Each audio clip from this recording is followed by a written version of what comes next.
Eva Longoria a un attachement à la France depuis de longues années. L'actrice américaine a appris à parler la langue française mais ne la maîtrise pas encore parfaitement. Elle l'a volontiers avoué sur le plateau de C'est à vous, vendredi 26 mai 2023. Eva Longoria vit une véritable histoire d'amour avec la France.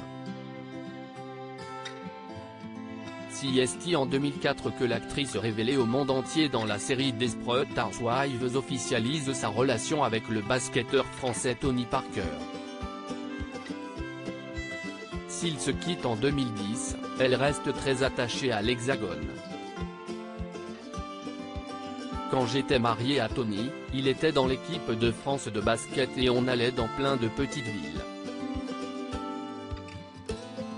Je me souviens d'un restaurant incroyable à Fécamp, dans un tout petit hôtel familial. Tony partait jouer, et moi je restais à l'hôtel. J'ai copiné avec le chef qui m'a appris à faire des sauces à base de capre ou de beurre citronné.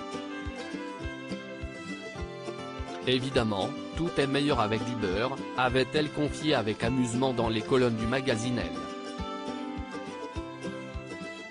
L'actrice américaine a toujours continué à se rendre en France. Ambassadrice pour la marque française L'Oréal, elle est aussi régulièrement présente pour mettre à l'honneur des fondations caritatives. Malgré leur divorce, Eva Longoria a gardé ses habitudes dans des petites villes françaises. Aujourd'hui, j'adore aller avec mon mari à l'orgue, si est-il délicieux. La plus française des stars américaines quand elle est présente en France, Eva Longoria semble apprécier de parler français. Une langue qu'elle a appris à maîtriser.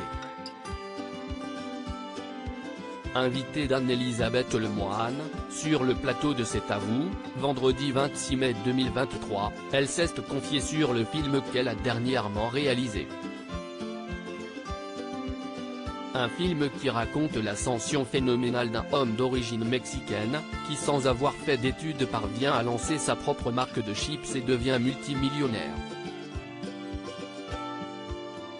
Un destin incroyable qu'elle a tenté d'expliquer en français sur le plateau de France 5, exceptionnellement installé au cœur du Festival de Cannes.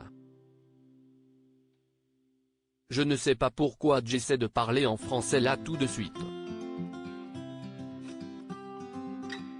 A-t-elle lancé avec humour. Anne-Elisabeth Lemoine lui a alors assuré que c'était parfait. Mais l'actrice a choisi de s'en amuser. Je pense que j'ai besoin de boire un peu plus pour que ça s'améliore. Une actrice polyglotte mais aussi pleine d'humour.